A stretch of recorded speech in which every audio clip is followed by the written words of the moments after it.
Hey guys, this is Shadowq, and today I'm going to be going over the Protect and Support 3.5 patch notes, and I'm only going to be going over the balance changes because that's what I can really analyze and help, digest for you. So let's go ahead and skip to those. The first one I believe is all the way down here, under item changes. Bluestone Pendant. Fix Bluestone showing up under MP5 in the store, so just a bug fix, irrelevant. Another bug fix on Bulwark. Okay, the first actual change. This says sovereignty fell off for a lot of support players who felt like they needed to buy more selfish items to remain tanky enough to compete. More potent aura should help to make this item more appealing for support players and their allies. And the change is increase physical protection aura from 20 to 30. This is actually absolutely insane. If they increased the self prop by 10, it would probably be picked up pretty consistently again. Honestly, maybe not. It's like if it was only self prot, it would probably be a good item instead of like on the lower tier of things, since like you're losing prot for buying it sometimes. I think, but like compared to other items, but like because the aura is 30, that's actually kind of insane. And there are a lot of cases where you'll get this. Like this item is insane against Kali, Loki's, like basically any assassin that will dive your back line. It's even insane for Thor in the early game. Like if you're scared that your terrible mid is getting dove every single time with Thor, and not even your peels can be enough because he just beats your CC. Like Sovereignty's a good buy, and that case is like people being dove in the backline is a case even in competitive a lot of the times. So this item is probably absolutely insane now. Having 30 prot on an aura is not something to laugh at, and I think you'll probably get this in every support build from now on, no matter what. Albeit it might be later in the build, but this change is absolutely insane. 30 prots is ridiculous. You'll probably get this in every single support build no matter what now. That's a huge change. Throwing Dagger. Throwing Dagger and Golden Bow have had an interesting life cycle, and with this change we are moving the pair into a more defined role by increasing the damage the passive does to minions and jungle monsters. These items now are increasingly defined by their ability to assist gods with clear. New passive. So it gets rid of its old passive before, I'm assuming, because it says new passive, so this is now the passive. Um, all basic attacks will also hit enemies within a 15-unit radius of the target for 25% of damage to gods and 50% damage to minions and jungle camps. And the golden bow one has changed, so we can talk about both these at the same time. Scaling increased from 50% to 75%. So that's ridiculously good for clear. The god that comes to mind, obviously, is Mercury. This might be enough of a change to make him just be able to cheese get an early golden bow and have an absolutely insane clear. This is kind of ridiculous. I don't think most gods will want to pick it up because the clear speed of the jungle camps probably isn't that important. But maybe you'll see a meta where junglers don't even get like Bumbo's Mask and they just start rank 2 this, and then they like they just like do the blue with the soul inner, have them tank it, then like go to mids, then invade something, or like I don't know. That's just off the top of my head. That obviously wasn't a good path, but like maybe there will be that kind of strat. Probably not though. At the end of the day, you'll probably still not get this item on anyone but Merc, and maybe like Merc. The amount of pressure that this could give early though is kind of insane. Being able to clear jungle camps that much faster is kind of ridiculous. I don't think this will be gotten on really anybody but Merc though. But since Merc's not really in the meta, I think this is a decent change. I guess. It's kind of ridiculous at the same time. I don't think it'll really change how often you get this item too much though. Cool change though, I guess. Also, I guess another thing that I can note about this item is, like, most of the DPS on a jungle camp increase was to the side camps, but if you already have the golden bow, it already splashed to the other two creeps. And they kind of got one shot if you use the move also. So this probably didn't really do anything at all. Like, it's good at mid camps and stuff, but for red and backs, it doesn't do anything. It like actually does nothing, because the passive took care of that regardless. So this is a really weird change, built to specifically give you faster push for mid pressure to contest mid harpies maybe. It's really weird. Who knows how it'll pan out. It's just really interesting.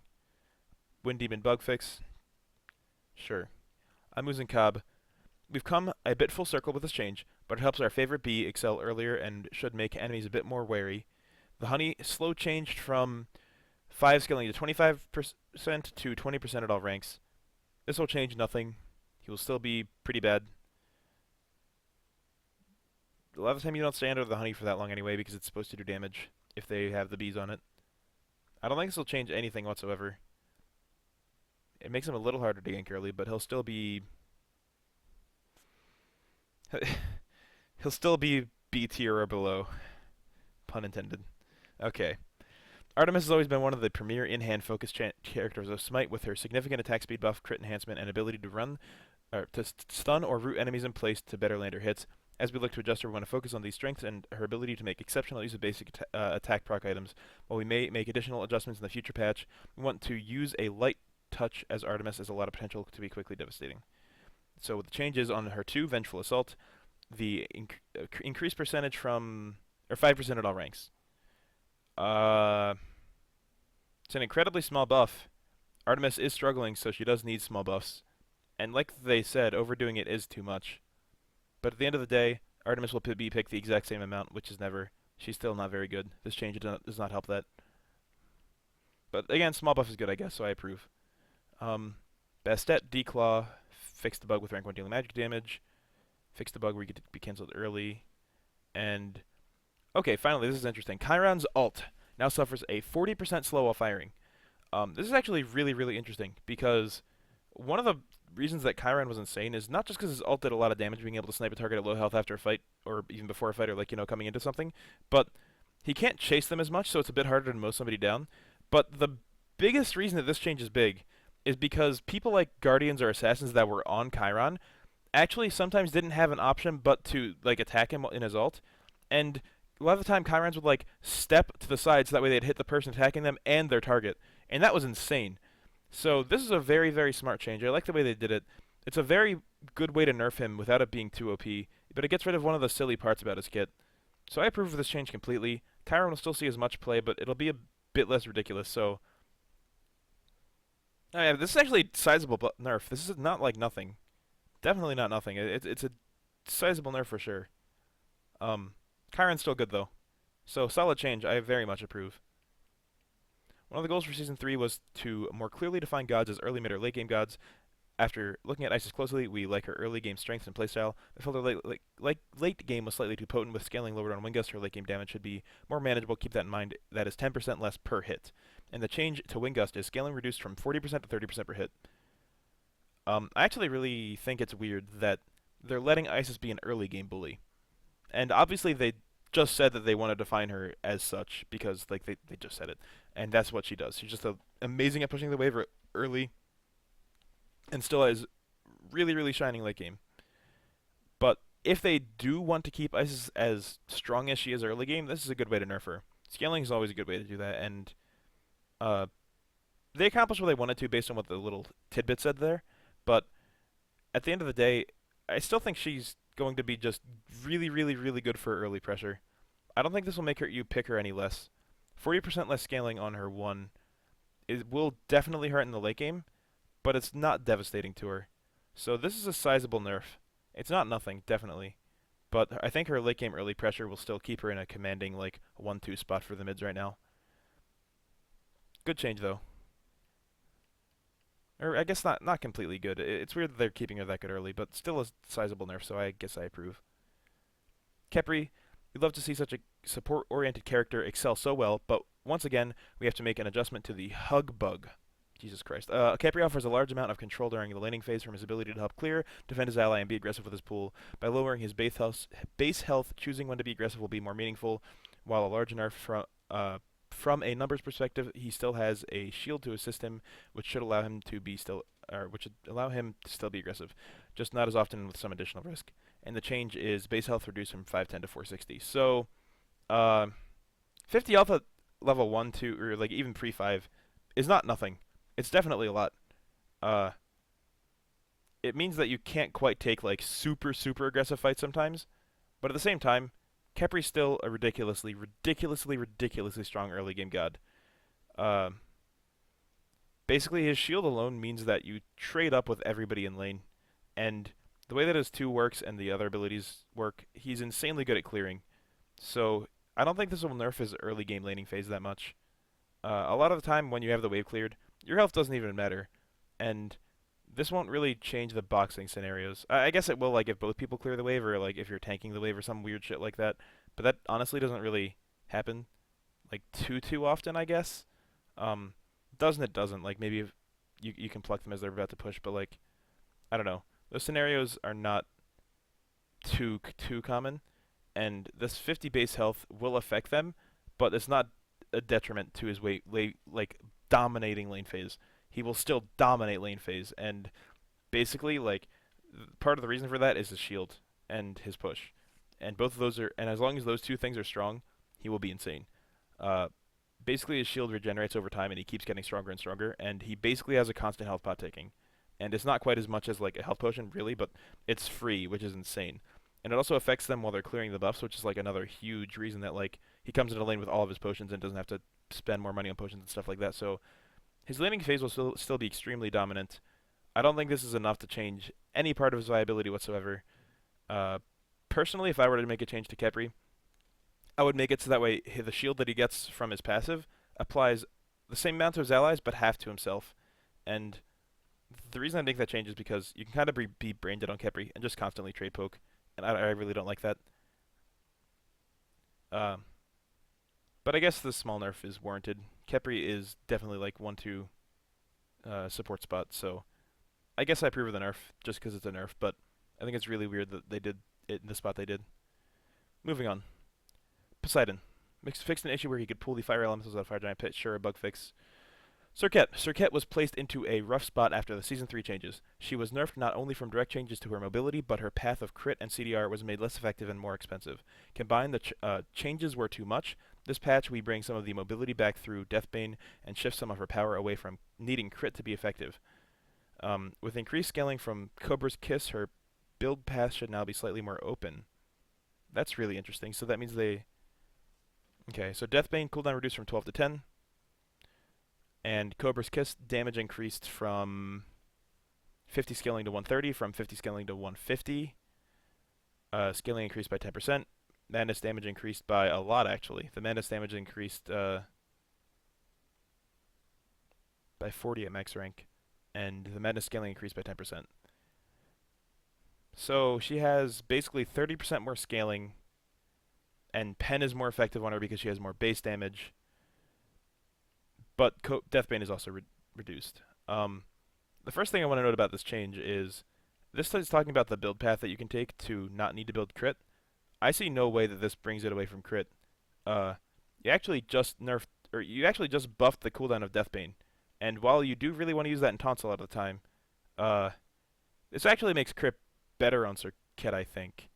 I don't know, maybe Pen might wind up being better, but this is not the change that brings it away from crit. This is actually not doing that. It does not accomplish the goal that Hi-Rez just said that they were trying to do at all. Like, Pen and crit are really weird because a lot of the time, if you're looking at it, like, Pen winds up being better than crit even in characters that can benefit from crit. So maybe this might be like the smallest change to push it over the top, but I'm not sure that's the case. I honestly don't know the numbers like exactly on Serket, especially after this change. So it's really difficult. Also, CDR will still be really good on Serket, especially with her 1 cooldown being changed. Part of the reason that she was nerfed at the beginning of the season, which included the cooldown increase to, I think, from 10 to 12, is because her mobility was insane.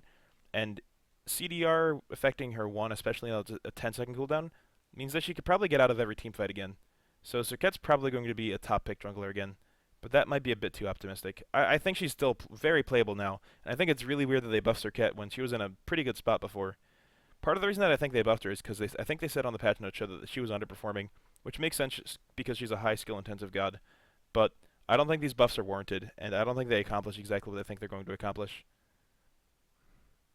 I think you'll just see a bunch of Serkets build CDR and crit and get out with their mobility that they thought they were going to nerf at the beginning of Season 3, but now with more damage. So, Serket might be like top pick again. That's really scary. I think this change is really weird, completely unwarranted, and wrong. Moving on.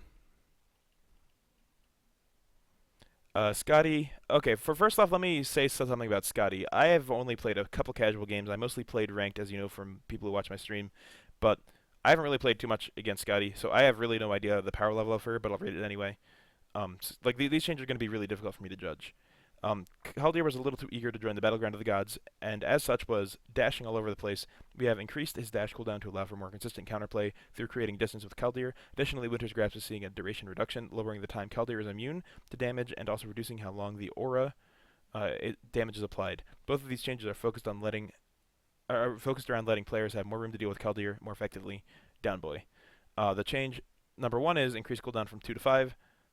Basically the dash on the wolf, not the activation of the 2. But whenever the wolf gets to like, maybe it's like rank 1, I think, it gets its dash, and before it could dash every 2 seconds, now it can only dash every 5. And that's kind of good because being able to dash every 2 seconds sounds incredibly cheesy, and although I don't know not know the strength, like power level wise of the god, this change just sounds good because dash every 2 seconds sounds absolutely ridiculous.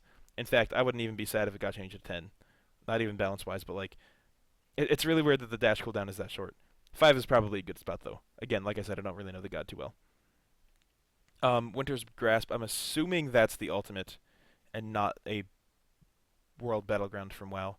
But duration reduced from 5 seconds to 4 seconds. That's basically the immunity of the doggy and the buff around both of them. And that's really good. Having a dog be immune for that long felt kind of silly. I don't know if she's just like OP or underpowered yet, honestly. But this change seems good regardless. And numbers can always balance her after that. She felt strong before, though, so these changes are probably good. Sun Wukong. Sun Wukong was struggling to box efficiently in the very early stages of the game. By bringing his base health up slightly, we should see him more capable of standing toe-to-toe with his lane opponents. Base health increased from 450 to 470. 20 health is a lot less than 50 for the Capri buff that I was talking about. This won't change anything. He will be picked exactly as often, but it's a small buff, so I guess I approve. He's not really in the meta right now, but he's not awful. Uh, sure. Super, super, super, super, super small buff. Doesn't change anything at the end of the day. Vulcan. Earthshaker is seeing some love this patch in terms of better usability. More damage when used close and less travel time, thus more accurately when used far. Oh my god. Let's see. Earthshaker increased point blank damage from 50% to 60% and reduced travel time at max range. Let me process this for a sec. Depending on how fast this moves at max rank, Vulcan might be a top 1 or 2 mage after this change. And I'm saying that really, really, really optimistically because diversity in top picks is good. But basically the weakness of Vulcan was when you're zoned out of the fight, a lot of the time you couldn't get your ult off, and his damage was really hard to confirm because of that. So you either wind up using the ult at really close range, which this partially solves by giving it 10% more damage, or just shooting it at max rank and hope people don't walk or like are stuck there for whatever reason. And if it moves fast enough at a long range, Vulcan might be the best god in the game. And I guess I'm saying like I'm putting myself out on the limb here, right? Because if this change winds up being awful, like if Vulcan winds up not being good even after this change, I'll be like people are gonna be like, wow, Shadowq thought that he'd be good after this change, but this is actually huge, and it's really hard to predict how things are gonna be. But this change is ridiculous. I didn't see the patch, and I don't know exactly how, or I didn't see the whole patch note show that is. So, and I didn't like I don't know exactly how fast it is at max rank. But if it's fast enough, you can actually just guarantee long range ults and one shot people out of CC, which in my book is absolutely insane. Uh, this change might be character breaking, and I don't know. I wanna make a prediction, but it's really hard to tell how much faster the ult is. But this could be the biggest buff Vulcan has ever gotten by a lot. Not even close. This is actually ridiculous. This is the biggest change in the entire patch as far as I remember. This is absolutely insane. Or maybe it moves 5% faster and I'm overthinking it, you know. But if it moves anywhere like if it even moves like 30% faster, that would be insane. I wish they told me the numbers on this. That would be crazy. If it moves fast enough, he's OP. That's all I'm going to predict. He'll be like right up there with Isis Janus. You'll see a lot of Vulcans after this. Finally, there's one more change, which I actually can't scroll down to. Maybe I can get that. Oh shit, hold on. Zeus. Hold on, I'll zoom in even more. Sorry. The last one is like on the bottom of the page, so I can't scroll down exactly, but whatever. Aegis Assault no longer knocks minions back, which basically helps his lane clear because they knocked him out of the circle, so that's a good thing. Um, like it's just kind of a quality of life thing for Zeus, so I definitely approve. Um, so yeah, those are my final thoughts. You heard it here first. Vulcan top, first pick, first ban. Um, probably not like first ban, but he'll be probably a top mage after this, I would guess, if the movement speed changes anything sizable. Because honestly, that was probably a huge part of why he wasn't picked. Especially now that Hog's gone, being able to alt fire like that is absolutely insane. Or gold. Uh, this is an absolutely ridiculous change. I look forward to seeing like whether this is like a super small buff or not. I don't know. This could be absolutely insane. I'm looking forward to it. Other than that, thank you guys so much for watching. Really appreciate it, and make sure you subscribe to me on YouTube if you like this, and I'll make more content. So, thanks for watching, guys. Have a good day.